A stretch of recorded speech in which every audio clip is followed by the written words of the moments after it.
বিরতির পর ফিরে এলাম আজকের বাংলাদেশে। সেলিম ভাই, প্রধানমন্ত্রী একটি অনুষ্ঠানে কিছুক্ষণ আগে বলেছেন যে এই নির্বাচনের ফলাফল এটা নাশকতা, জঙ্গিবাদ, সন্ত্রাসবাদ এর বিরুদ্ধে জনরায়। আপনি এটার সাথে একমত কিনা? প্রধানমন্ত্রী এই কথাটা বলে নিজের ফাঁদে নিজেই আটকা পড়লেন। কারণ সকালবেলা আরেকটা অনুষ্ঠান তিনি বলেছেন যে কে বলল ভোট কারচুপি হয়েছে, 4 ঘন্টা ইলেকশন করে এত ভোট পেল, তো তার মানে তো প্রমাণিত হয় যে এটা ফ্রি ফেয়ার ইলেকশন হয়েছে। তো প্রধানমন্ত্রীর যুক্তি অনুযায়ী 4 ঘন্টা ইলেকশন করে যদি 3 লক্ষ ভোট পেয়ে থাকে, তাহলে 8 ঘন্টা ইলেকশন করলে এটা 6 লক্ষ ভোট হতো তার যুক্তি অনুযায়ী। তাহলে পরে এটা কি প্রধানমন্ত্রী মেনে নেওয়া উচিত না যে বিএনপি যদি পুরা টাইম ইলেকশনের ভেতরে থাকতো, তাহলে পরে বিএনপি বিজয়ী হয়ে গণরায়ে যে ভিন্নভাবে প্রতিফলিত হতো, সেইটা কি তখন আপনি 4 ঘন্টার হিসাব কেন বলছেন? এটা প্রধানমন্ত্রী ভোট তো 8 ঘন্টায় চালু ছিল। প্রধানমন্ত্রী বললেন যে ওরা 4 ঘন্টা ইলেকশন করেছে, তাতেই এত ভোট পেয়েছে। তো 4 ঘন্টায়, আমার কথা না, এটা প্রধানমন্ত্রীর কথা। আমি তার বক্তব্যের যে পরস্পর বিরোধী যুক্তি, সেই জায়গাটা আমি তুলে ধরছি আর কি, যে তাহলে পরে পুরা টাইম যদি বিএনপি ইলেকশন করতো তাহলে ডাবল ভোট পেত প্রধানমন্ত্রীর যুক্তি অনুযায়ী। তাহলে পরে গণরায়টা কার পক্ষে হতো? সলিমুল্লাহ খান, আপনি কি বলবেন? প্রধানমন্ত্রীর এই বক্তব্যের সাথে আপনি কতটা একমত? এখানে কয়েকটা কথা হিসাব করতে হবে। আমরা আগে এক মুখে দুই কথা বলা যাবে না। আমরা শুরু থেকে বলছিলাম নির্বাচন একটা প্রক্রিয়া, নির্বাচনের দিনই সমস্ত ঘটনা ঘটে না, তার আগে ঘটে। কে কত পয়সা খরচ করতে পারে, কে কত ক্যাম্প করতে পারে, কে কত ভোটারের কাছে পৌঁছতে পারে, কারণ কর্মী বাহিনী কত, আমরা তো জানি। গত 3 মাস আগে, এটা তো কেউ অস্বীকার করবে না, বিএনপি নির্বাচন শুধু বর্জন নয়, মানে সমস্ত গণতান্ত্রিক প্রক্রিয়া বিরোধী আন্দোলনে রত ছিল। 90 দিন 92 দিন তারা বোমা হামলা থেকে শুরু করে হেন কৌশল নাই করে নাই। তাতে এখানে একটা ইজ্জত সম্মানের প্রশ্ন হয়ে দাঁড়িয়েছে। এতে বিএনপির জনপ্রিয়তা বেড়েছে না কমেছে? ধরুন বিএনপির জনপ্রিয়তা আকাশচুম্বী ছিল, 100 ভাগ ছিল, সেটা কমতে কমতে ধরেন এখন 40 ভাগে এসে নেমেছে, এটা একটা হতে পারে। অথবা বিএনপির জনপ্রিয়তা আগে মাত্র 10 ভাগ ছিল, এটা বাড়তে বাড়তে 40 ভাগে গেছে। এখন যেই পরিমাণ ভোট কাস্ট হয়েছে, নির্বাচনের হিসাবগুলো করেন, এখন শতকরা 43 ভাগের মতো ভোট কাস্ট হয়েছে বলে খবর পাওয়া যাচ্ছে এই 3টা সিটি কর্পোরেশন নির্বাচনে। এটা খুব কম মাত্রার ভোট। অর্থাৎ এই ধরনের স্থানীয় নির্বাচনে যে পরিমাণে ভোট কাস্ট হওয়ার কথা তার তুলনায় কম। তাতেও দেখা যায় 3 ঘন্টা বা 8 ঘন্টার প্রশ্ন নয়। বিএনপি নির্বাচন যদি বর্জন না করতো, এটা নির্দ্বিধায় বলা যায় তারা আরও ভোট পেত, এ বিষয়ে সন্দেহ নেই।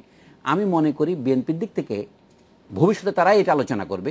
এই নির্বাচন বর্জনটা এখন লোকে বলছে এটা পূর্ব পরিকল্পিত ছিল। আজকে কিছু কিছু আলোচনা সংবাদপত্রে প্রকাশিত হয়েছে, যেগুলো হয়তো বেআইনিভাবে রেকর্ড করা সংবাদ বেরিয়েছে, যেখানে দেখা যাচ্ছে তারা বর্জনের প্রশ্নটি সক্রিয়ভাবে আগে থেকে করছিলেন। কিন্তু আমি মনে করি এই নির্বাচনে আসা এবং বর্জন করা, এইগুলো তাদের কৌশলগতভাবে ঠিক হয়েছে কিনা সেটা তারাই বিতর্ক করবেন। কিন্তু থাকলে তারা আরও ভালো করতেন। এমনকি কোনো আওয়ামী লীগের তরফ থেকে প্রধানমন্ত্রীর পুত্র কোনো একটা স্ট্যাটাসে বলেছেন যে আমাদের জরিপ অনুসারে আমরা 2টো জায়গায় এগিয়েছিলাম, আরেকটাতে আমরা হারতেও পারতাম, এবং মনে হচ্ছে কি বিএনপি তাদেরকে জিতিয়ে দিয়েছে। এটা তো হইতে পারে। এখন দ্বিতীয় কথা আসেন, এই গত আন্দোলনে বিএনপির জনপ্রিয়তা কি বৃদ্ধি পেয়েছে না কমেছে? আপনাকে প্রধানমন্ত্রীর বক্তব্য বিচার করতে হবে তার পরিমাপে। এখন সেটি ক্ষেত্রে যদি আপনার মত হয় যে না বিএনপি জনপ্রিয়তা বৃদ্ধি পেয়েছে, তাহলে প্রধানমন্ত্রীর কথা সঠিক নয়। হ্যাঁ, এখানে এই নির্বাচনের ফলাফল ওটার মাপকাঠি হতে পারে কিনা খানিকটা তো অবশ্যই। কিন্তু নির্বাচনে যদি আমি মনে করি ফেয়ার নির্বাচন হতো, ধরেন এখন যে ব্যবধানে, ধরুন আনিসুল হক 1.5 লাখ কত ভোট বেশি পেয়েছে, 1.5 লক্ষ, এবং হয়তো খোকন 2.5 লক্ষ বেশি পেয়েছে, চট্টগ্রামেও সেরকম ধরেন 1.5 লক্ষের মতো ব্যবধানে হয়েছে, হয়তো এত বেশি ব্যবধান হতো না। অনেক সময় ক্লোজ কল তো হয়, তীব্র প্রতিদ্বন্দ্বিতা নির্বাচন হতে 5,000 10,000 এমনকি 100 ভোটও ব্যবধানে অনেক সময় হয়। কি হতো জানি না, কিন্তু এটা তো সঠিক যে বিএনপি যেমন বড় দল, আওয়ামী লীগও সেরকম বড়। প্রধানমন্ত্রী কিন্তু আরেকটি প্রশ্ন তুলছেন, কথাটা শেষ করতে দেন। যে প্রধানমন্ত্রী তখন ক্ষমতায় আছে, তারা বিএনপির প্রায় নেতাদেরকে বন্দী করে ফেলেছে, এবং বন্দী করার জন্য তাদের অনেক সঠিক কারণ আছে, অনেকগুলো ধরুন অজুহাত আছে। ফলে এই নির্বাচনে যেটাকে বলে বিএনপির পক্ষের কর্মী বাহিনী তো কিছুটা দুর্বলই ছিল। তো সব মিলিয়ে বিএনপির জনপ্রিয়তা যাই থাকুক, তার ভোট সংগ্রহের যে শক্তি সেটা কিছুটা কমেছে। আমি বলছি কোনো কারচুপির কথা না এনে, এখন আপনারা যেটাকে বলছেন গণসিল মারা, সেই ধরনের ঘটনা যদি 45 মিনিট ঘটে থাকে, যেমন সেলিম ভাই বলছেন, তাহলে তাতে কত ভোট কাটা যাবে, কত কেন্দ্রে কাটা যাবে? আপনাকে একটা সংখ্যা তত্ত্ব নিয়ে কথা বলতে হবে। তা না হয়ে যদি মোরাল অ্যাটমসফিয়ার যেটা বলে, হ্যাঁ প্রশাসন, যেমন জুনায়েদ সাকি আপত্তি করে এক জায়গায় বলেছেন, কথার ভাষাটা খুব সুন্দর। সে বলছে কি, সরকার, নির্বাচন কমিশন এবং প্রশাসন মিলে আঁতাত করে ভোট জালিয়াতি করেছে।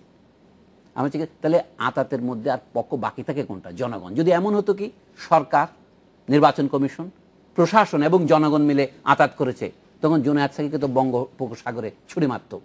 কথা হচ্ছে কি, আমাদের দেশে একটা কথা আছে, আমাদের মুখ যত ছোট হয় আমরা তত বড় কথা বলি।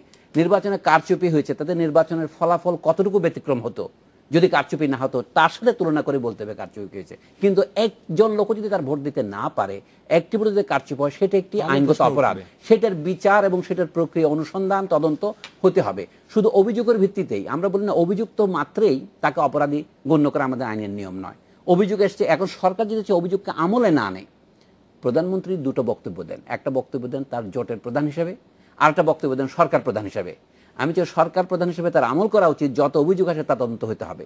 কিন্তু তিনি তার জোট প্রধান হিসেবে বলতে পারেন আমরা জনপ্রিয় বেশি, আমরা সঠিক সিদ্ধান্ত নিয়েছি, সেটা তো তিনি প্রমাণ করেছেন, তিনি তো সঠিক সিদ্ধান্তই নিয়েছেন। যদি না নিতেন, বিএনপি কি নির্বাচনে আসতো?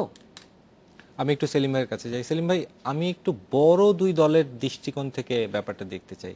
দেখুন, এই সিটি নির্বাচন কিন্তু রাজনৈতিক দল দুটো দলের একটি শক্তি পরীক্ষার ক্ষেত্রে পরিণত হয়েই গিয়েছিল, কেননা জাতীয় রাজনৈতিক ইস্যুগুলো চলে এসেছিল।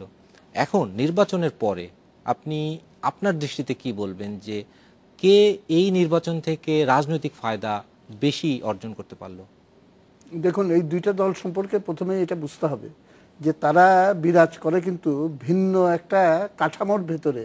তাদের সমস্ত চিন্তা ভাবনা, কার্যক্রম এবং তাদের স্বার্থবোধের যে যোগসূত্র, সেইটাকে যদি হিসাবে নেন, তাহলে পরে দেখতে হবে যে আদর্শগত কিছু পার্থক্য অবশ্যই আছে, কিন্তু প্রধানত দুই দলের ভেতরে কম্পিটিশনটা হলো লুটপাটের ভাগবাটোয়ারা নিয়ে কম্পিটিশন। অনেকে আমার সঙ্গে দ্বিমত পোষণ করতে পারে, কিন্তু আপনার উদাহরণ হিসেবে দেখেন যে আনিসুল হক সাহেব বলেছেন যে খেলার ভেতরে তো ফাউল হয়, এখন দেখতে হবে এটা মেজর না মাইনর। কিন্তু পত্রপত্রিকায়, মিডিয়ায় আমরা দেখেছি যে এইটা একটা মেজর ফ্যাক্টর হিসাবেই কিন্তু ঢাকা শহরে চতুর্দিকে প্রতিভাত হয়েছে, মানুষের দৃষ্টিতে অন্ততপক্ষে। তাহলে পরে একটা ফাউল খেলার ভেতর দিয়ে যেই লোকটা জয়লাভ করে, তার তো সেই মরাল স্ট্রেংথ থাকবে না। যেই কথাগুলো তিনি বলেছেন সেগুলো ইমপ্লিমেন্ট করার মরাল স্ট্রেংথ আর থাকবে না। দ্বিতীয়ত, যেই টেন্ডার বা চাঁদাবাজরা আজকে মাস্তানি করে তাকে জিতিয়ে এনেছে, এরপরে তারা সেই অপকর্মগুলো করতে গেলে আনিসুল হক সাহেব তো তাদের বিরুদ্ধে ব্যবস্থা নিতে পারবে না। কেননা তারা বলবে যে তোমরা তো পাবলিকের ভোটে তো তুমি জিতে আসোনি, তুমি তো আমাদের মাসেল পাওয়ারের জোরে তুমি জিতেছ, ইউ আর আওয়ার ম্যান, আমার গোলামি করতে হবে, আমাদের স্বার্থের গোলামি করতে হবে। এবং এইভাবে একটা সিস্টেম কিভাবে একটা ভালো মানুষের ভালো ইচ্ছাকেও কিভাবে তার আওতার ভেতরে নিয়ে একটা খারাপ রেজাল্ট নিয়ে আসে, সেইটার প্রমাণ আগামী দিনে হয়তো দেখতে আমাদের খুব অপেক্ষা করতে হবে না। কিন্তু ইতিহাস দেখলে পরে আমরা দেখতে পাই যে কোনো ব্যক্তি তার দলের ঊর্ধ্বে উঠতে পারে না এবং দল তার শ্রেণীর ঊর্ধ্বে কোনোদিন উঠতে পারে না।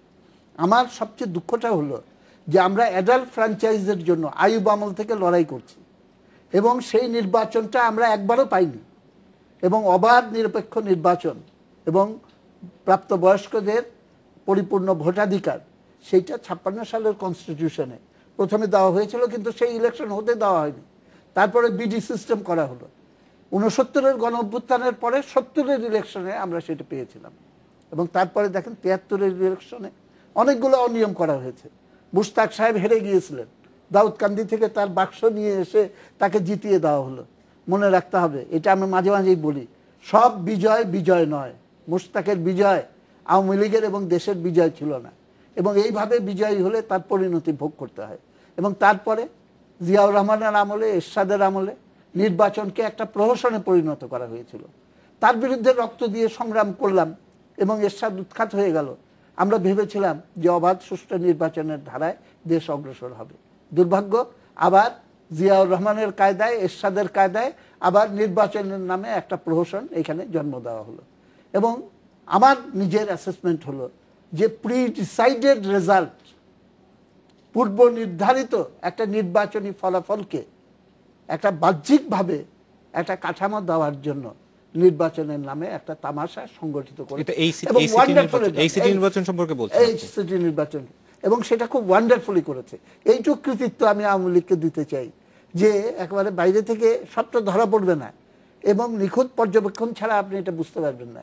আমি সাংবাদিকদেরকে ধন্যবাদ জানাতে চাই, যত প্রেশারই তাদের থাকুক, যে মেইন নিউজে আপনারা এটাকে স্বচ্ছ এবং সুষ্ঠু নির্বাচন বলেন, কিন্তু যেই রিপোর্টাররা এলাকায় এলাকায় যে ফুটেজগুলো এনেছে সেটা দেখলেই বোঝা যায় যে কি হয়েছিল ঢাকায়। সুতরাং সবচেয়ে বড় ড্যামেজ হয়ে গেল আমাদের নির্বাচন প্রক্রিয়ার উপরে মানুষের আস্থা এবং বিশ্বাস, সেইটাকে নষ্ট করে দেওয়ার ফলে এইখান থেকে উত্তরণ করার জন্য আবার যে কত বড় সংগ্রাম আমাদের করতে হবে, সেইটা নিয়েই এখন সবচেয়ে বড় মাথা ব্যথা আমাদের। সেলিম ভাই, আমরা আরেকটা বিরতি নেব, অতিথিদের সাথে আরো কথা হবে একটি বিরতির পরে।